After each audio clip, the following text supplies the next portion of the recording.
So let's continue our story.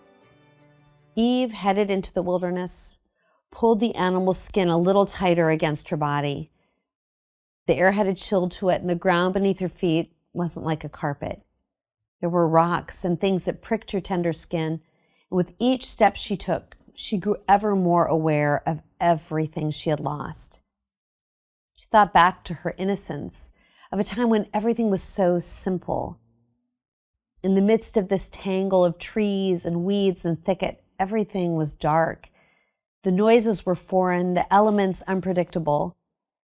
Eve was lost in a forest of circumstances that made everything feel lonely, uncertain, and frightening.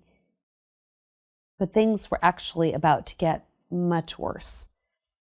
Anger, discord, and jealousy would turn into murder of the most unthinkable sort. Adam and Eve had 2 sons, but one rose up and killed the other.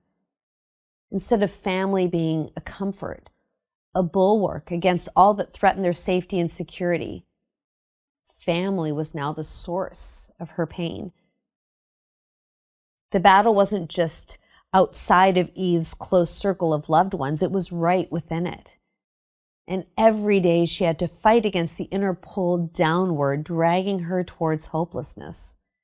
The journey into the wilderness is a theme we find in many stories, not the least our own. This is one of the reasons we are drawn to epic tales. We find ourselves in them. There's a powerful scene in the film The Two Towers, adapted from the second book in the Lord of the Rings trilogy.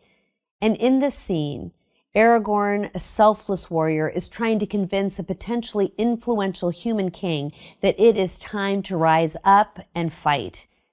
He and Gandalf, a powerful wizard, have come to King Theoden because they desperately need the king to take his rightful place and lead his people into war. The Fellowship cannot save Middle-earth on their own. It is imperative that everybody step onto the battlefield and do their part.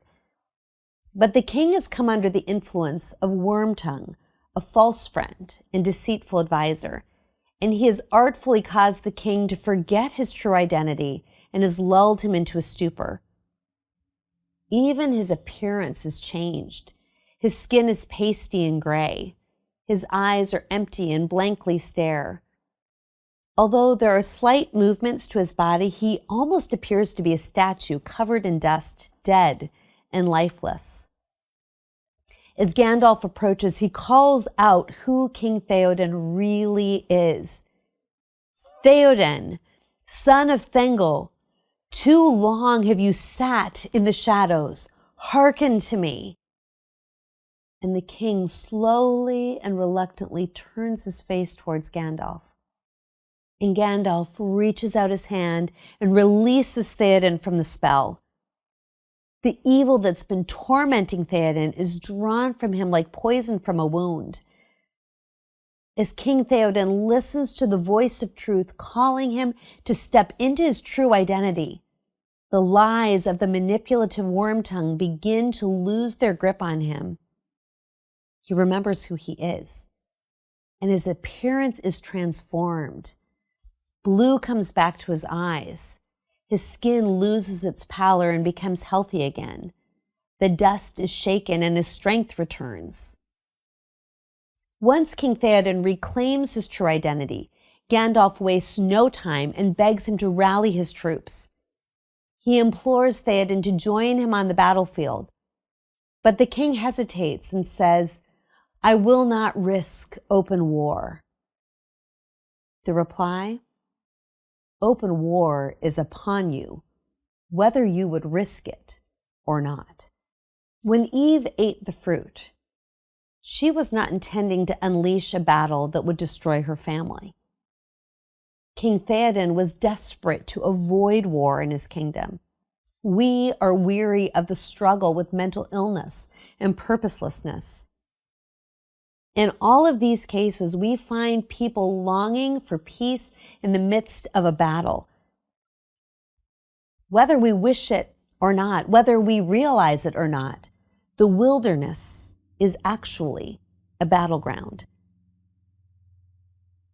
As hard as we might work to create a society that resembles the original garden more than the wilderness, An undesired reality remains constant. Life is not as we hoped it would be. Everything is so much harder than what we feel we can handle. Anxiety, fear, and depression are mounting. What is to blame? Who is to blame? Is it God? He is, after all, supposed to be in charge. Isn't he the only one who can stop bad things from happening? How can he be good and at the same time ignore the devastation around us? These questions, while sincere, do not take into account a third player on the stage, another being in the wilderness. We see ourselves, we see God, and we point the finger at him. But all too often, we don't see the real enemy. He loves to hide. He adores the darkness. Whenever you find division or confusion, he is there. That's his playground. This is the same enemy we met in the garden. He changes his disguise as it suits him. When family members refuse to forgive each other, when friends become distant because of different political views, when sexual abuse is covered up, when racism goes unchecked, when people's choices and treatment of others degrades and destroys a fellow human being, he is there. He's behind it all, instigating, whispering, accusing, tempting. And nothing delights him more than when we give each other credit for the wretched things he is doing. When we look at each other as the true enemy, well, that allows him to remain in the shadows. Our enemy is a fallen angel. This means that he is a creature, not God's equal. Most often we hear that he walked away from God because of pride, but that isn't actually the whole story. Wisdom 2:24 points to the significance of the devil's envy. Envy? What is he envious of? The answer might surprise you. He is envious of you and me. Envy isn't always just wanting what someone else has. Sometimes it can look like wanting another person to not have that which is good. If I can't have it, then no one can. In his excellent book, Rescued, Father John Riccardo shares a quote that explains the unique nature of this enemy. The devil perceived that in fulfilling the role God had planned for him, according to heaven's logic of love, that he would be called upon to serve human beings of far less power and excellence than himself, caused him to envy the good that he saw coming to them, and to resent their destined place. The sight of these happy creatures, that's us, filled the devil and his fallen angels with anger and envy, and so they took thought as to how they might mar the work of God and destroy the destiny of this newly created race. And this is key. They set about to enslave those whom they had been meant to serve, and to degrade those who had been assigned such an exalted place into the lowly slime beneath their feet. So this is what's going on in the wilderness. We've got an enemy who's determined to destroy us, and he is very clever in his tactics. There is very rarely an outright and obvious attack. Instead, his message of defeat is twisted up in all of the best advice our culture gives us, just like weeds twisted up in the flower bed. He wants to see us enslaved to perfectionism and a bar for success that continually goes up. He wants to see us degraded in relationships as we allow ourselves to be used in exchange for a short period of time when we feel chosen. He wants to see us living in indentured servitude to credit card debt as we try to keep up with our insatiable desire for more. He claps his hands when we look on one another as the enemy, and he distracts us the minute we start to catch on to his tactics. The enemy has made a study of each one of us, of our personal weaknesses. They're well known to him.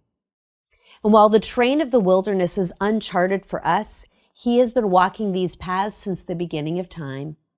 And he sets traps around every corner, and when they snap around our ankles, he draws our attention to other people and the part they played, or he whispers in our ears that it's actually all our own fault. So we fluctuate between self-loathing and anger at those around us who don't see the things the way that we do. And we feel stuck, exhausted, and confused.